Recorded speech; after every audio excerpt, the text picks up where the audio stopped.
നിങ്ങൾ ഒന്നുകൊണ്ടും ബേജാറാവണ്ട. സുമതി എന്ന് പറയണ ആ തെച്ചാലിന് നമ്മൾ ഇവിടെ നിന്ന് പറത്തിയിരിക്കും. ഇത് ഞമ്മന്റെ വാക്ക്. അവസാനം വെട്ടിയിട്ട ബാഴത്തണ്ട് കണക്കാവും ഉസ്താദേ.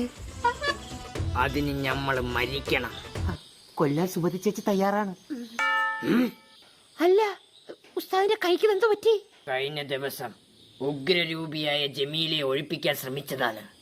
പ്രേതങ്ങളെ പഠിക്കുന്നത് ഉസ്താദിനൊരു ഹോബി തന്നെ അല്ലേ? ഹിമാറ ജമീല എന്റെ ബീവിയാണ്.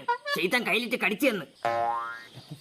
നിങ്ങൾ ഇവിടെ നിന്നോളെ, ഞമ്മള് പോയി ആ സുമതിയെ ഉള്ളം കയ്യിലാക്കിയിട്ട് വരാ. യോവുള്ള കൂത്തുള്ള സഹസ്രം.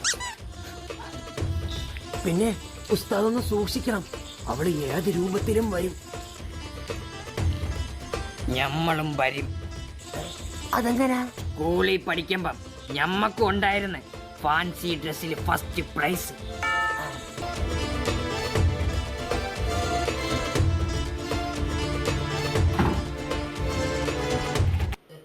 അല്ലാ, വയറിക്കളി കൂട്ടണല്ല. കഴിച്ച ബിരിയാണി ദഹിച്ചില്ല എന്ന് തോന്നണം. ആദ്യം ഇതിനെ ഒഴിപ്പിക്കാം, എന്നിട്ട് സുമതി.